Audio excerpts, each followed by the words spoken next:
Assalamualaikum warahmatullahi wabarakatuh. Di video kali ini aku akan menjelaskan tentang tafsir at-takwir dari ayat 1 sampai ayat 29. Oke, ayat pertamanya idza syamsu kuwirat, yang artinya tatkala matahari digulung. Tafsirnya adalah Allah menerangkan bahwa jika matahari telah digulung, telah padam cahaya dan jatuh berantakan bersamaan dengan hancurnya alam semesta yang pernah didiami oleh makhluk-makhluk yang hidup di dunia, makna musnah segera alam karena berpindah ke alam lain. Ayat kedua, wa idzan nujumu kadarat, dan tatkala bintang-bintang berjatuhan. Maksudnya apabila bintang-bintang berjatuhan dan padam sekalian cahayanya. Ayat ketiga, wa idzal jibalu suyirat, dan tatkala gunung-gunung dijalankan. Akhirnya, dan apabila gunung-gunung dihancurkan setelah dicabut dari bumi, diterbangkan ke angkasa ketika terjadi gempa yang amat dahsyat, sehingga gunung-gunung itu terlepas dari dasarnya dan dilemparkan di angkasa seperti awan yang ditiup angin laksana kapas. Lanjut ayat ketiga, wa idzal isyaru utilat, yang artinya dan tatkala unta-unta yang bunting ditinggalkan. Tafsirnya, dan apabila unta-unta yang bunting dan menjadi harta yang dibanggakan ditinggalkan begitu saja dan tidak lagi dipedulikan dan diuruskan oleh pemiliknya. Ayat kelima, wa idzal wuhusyu husyirat, artinya dan tatkala binatang-binatang liar dikumpulkan. Tafsirnya, hal ini mengisyaratkan betapa besar kebingungan yang meliputi manusia saat kiamat tiba. Dan apabila binatang-binatang liar dikumpulkan untuk diberi balasan bila berbuat aniaya kepada sesama, binatang liar yang saling memusuhi saat itu bisa dikumpulkan menjadi satu dalam suasana yang sangat menegangkan. Lanjut ayat 6. Wa idzal biharu sujjirat, artinya dan tatkala lautan dibakar. Tafsirnya, setelah Allah menerangkan beberapa peristiwa yang terjadi yang menjadi permulaan hancurnya alam semesta dan matinya semua makhluk yang berada di atasnya, maka Allah menjelaskan apa yang terjadi setelah itu tentang kebangkitan. Ayat 7, wa idzan nufusu zuwijat, artinya dan tatkala jiwa-jiwa dipertemukan. Tafsirnya, dan apabila roh-roh dipertemukan dengan tubuh sehingga manusia hidup kembali dalam suasana yang sama sekali berbeda dari kehidupan dunia.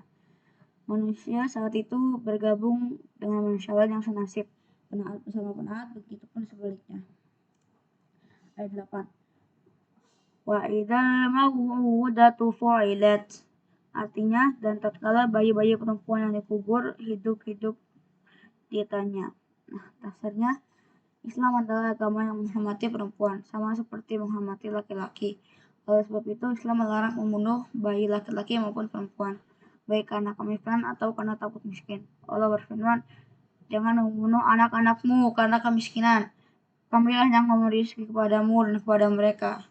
Surat Al-An'am ayat 151. Lanjut ayat 9. Bi ayyi dzambin qutilat, artinya atas dosa apa dia dibunuh. Tafsirnya, salah satu kebiasaan jahiliyah pada sebagian kabilah Arab, tapi bukan semua orang Arab ya. Jika anak perempuan yang lahir, maka mereka akan dikubur hidup-hidup, sebagaimana yang Allah sebutkan di dalam Al-Quran. Lanjut ayat 10. Wa idzas suhufu nusyirat, artinya dan tatkala catatan-catatan amal dibuka lebar. Tafsirnya, dalam ayat ini dijelaskan apabila catatan-catatan amal perbuatan manusia dibuka, maka mereka akan melihat kebajikan atau kejahatan yang mereka perbuat di dunia. Mereka akan tercengang, keheranan karena tidak menyangka semua tercatat rapi dan teliti. Lanjut ayat 11. Wa idzas samaa'u kushitat, yang artinya dan tatkala langit dilenyapkan. Tafsirnya, dan tatkala langit dicabut dan ditarik kemudian dilipat. Ayat 12. Wa idzal jahimu su'irat, yang artinya dan tatkala neraka jahanam dinyalakan. Tafsirnya, maka takutlah kalian kepada api neraka yang bahan bakarnya batu dan manusia, yang disediakan bagi orang-orang kafir. 13. Wa idzal jannatu uzlifat, dan tatkala sudah didekatkan, artinya baik atau buruk peristiwa-peristiwa pada hari kiamat yang Allah Subhanahu wa taala sebutkannya termasuk peristiwa yang mencemaskan hati, menegangkannya, dan membuat anggota badan merinding ketakutan. Demikian juga mendorong orang-orang yang berakal untuk mempersiapkan diri menghadapi hari itu serta mencegah mereka dari melakukan sesuatu yang mendatangkan celaan. Oleh karena itulah sebagian kaum salaf berkata, barang siapa yang ingin memperhatikan hari kiamat seakan-akan ia melihatnya secara langsung, maka tadabburilah surah Idyasi Syamsu Kuwirat. Idza Syamsu Kuwirat. Oke, lanjut ayat 14. Alimat nafsum ma ahdarat, yang artinya setiap jiwa mengetahui apa yang telah dia kerjakan. Maksudnya setelah Allah menyebutkan sumpah-sumpah hingga 12 sumpah, kemudian Allah menjelaskan bahwa tujuan dari sumpah-sumpah tersebut adalah untuk menekankan dan memastikan bahwa setiap jiwa mengetahui apa yang telah dia kerjakan selama dia di dunia, berupa amal baik dan amal keburukan. Bisa jadi dengan melihat isi dan amal, atau amalan-amalannya datang dalam bentuk tertentu yang menunjukkan akan amalannya. Jadi ayat ini merupakan jawabul qasam atau jawaban sumpah dari 12 sumpah yang sebelumnya. Lanjut ayat 15. Wala uqsimu bil hunnas, yang artinya aku bersumpah demi bintang-bintang. Maksudnya yakni ketika fajar telah menyingsing sedikit demi sedikit sehingga menjadi sempurna, hingga kemudian terbit matahari. Ini dan apa yang disebutkan dalam ayat sebelumnya adalah ayat-ayat Allah yang agung, di mana Allah Subhanahu wa taala bersumpah dengannya untuk menjelaskan tingginya sanad Al-Qur'an, keagungannya dan penjagaannya dari setiap setan yang terkutuk. Lanjut ayat 16. Al-jawadil kunnas, yang beredar dan terbenam. Ayat 17. Wal-laili idza as'as, artinya demi malam apabila telah larut.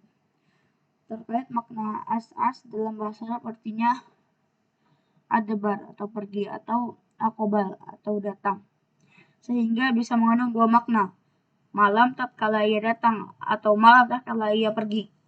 Tapi apabila kita melihat ayat selanjutnya, Allah mengatakan wasubhi idza tanaffas, tatkala subuh mulai menyingsing sinarnya, yaitu menyingsing dengan perginya malam. Berarti ayat sebelumnya menunjukkan tentang datangnya malam, sehingga makna as-as yang lebih rajih adalah tatkala aqbal atau malam tatkala ia datang. Karena jika diartikan dengan perginya malam, maka akan terjadi perulangan. Karena perginya malam sama halnya dengan penyingsingan sinar subuh. Oke, lanjut ayat 18. Wasubhi idza tanaffas, artinya dan demi subuh apabila fajar telah menyingsing. Ya, tafsirnya apabila Allah bersumpah dengan makhluk-makhluknya, maka itu bukan merupakan celaan bagi Allah, karena terserah Allah ingin bersumpah dengan apa saja yang dia kehendaki dengan makhluknya. Adapun kita sebagai manusia tidak boleh bersumpah kecuali dengan nama Allah. Barang siapa yang bersumpah dengan selain nama Allah, maka dia telah berbuat kesyirikan. Lanjut ayat 19. Innahu laqaulu rasulin karim, yang artinya sesungguhnya Al-Quran itu benar-benar firman Allah yang dibawa oleh utusan yang mulia, Jibril. Oke, ayat 20. Di kuwatin idadil arsy makin, yang artinya yang memiliki kekuatan, memiliki kedudukan tinggi di sisi Allah, yang memiliki arsy. Tafsirnya Jibril adalah malaikat luar biasa yang merupakan penghulu para malaikat. Allah mengatakan bahwa Jibril adalah malaikat yang kuat di sisi pemilik arsy, yaitu Allah, dan dia mempunyai kedudukan yang tinggi di sisi Allah. Ayat 21. Muta'in samma amin, yang artinya di sana di alam malaikat ditaati dan dipercaya. Tafsirnya Jibril punya banyak anak buah yang menaatinya. Mereka malaikat langit patuh kepada Jibril atas perintah Allah. Malaikat Jibril adalah malaikat yang terpercaya. malaikat Jibril membawa pesan dari Allah untuk disampaikan kepada Nabi Muhammad dalam keadaan terpercaya. Lanjut ayat 22. Wa ma sahibukum bimajnun, yang artinya dan sahabat kalian Muhammad itu bukan orang gila.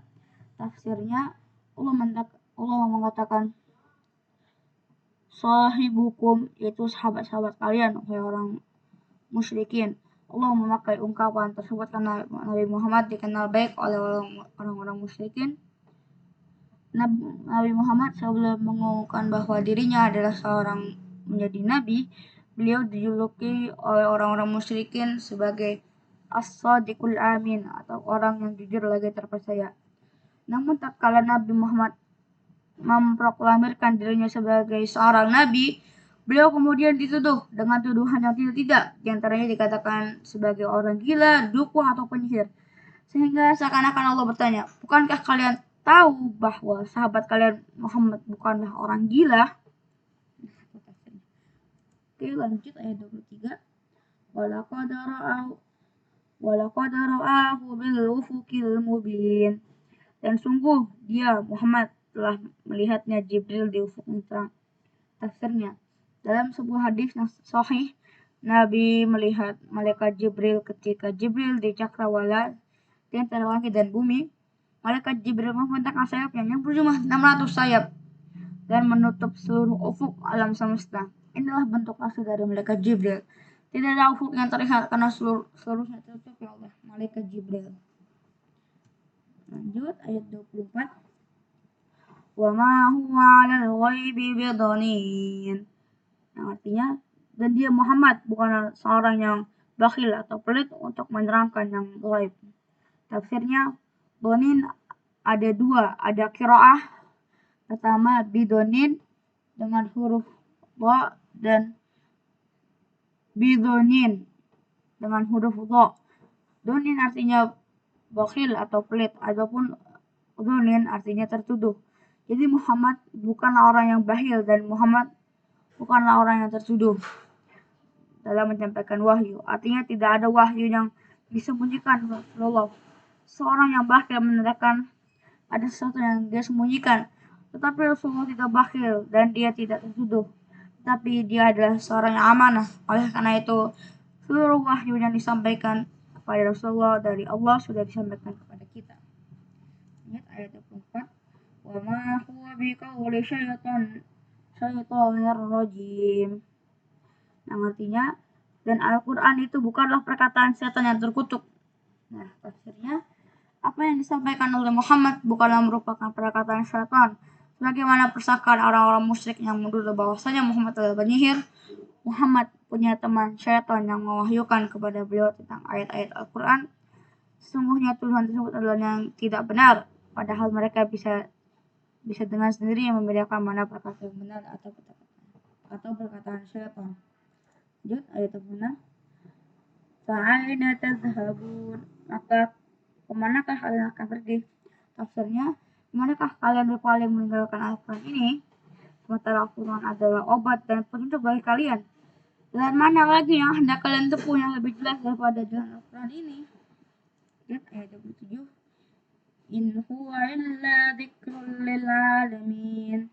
Yang artinya, Al-Quran itu tidak lain adalah peringatan bagi seluruh alam. Lanjut ayat 28. Lima sya'a minkum ayyastaqim. Yang artinya, yaitu bagi siapa di antara kalian yang menghendaki menempuh jalan yang lurus. Ayat terakhir ayat 29. Wa ma tasya'una illa ayyasha Allahu rabbul alamin. Yang artinya, dan kamu tidak dapat menghendaki atau menempuh jalan itu kecuali sesuai kehendakan Allah, Tuhan seluruh alam. Tafsirnya, yaitu kalian tidak akan bias istiqomah di jalan yang benar kecuali atas kehendak Allah juga. Oke, syukran. Jadi udah selesai ya.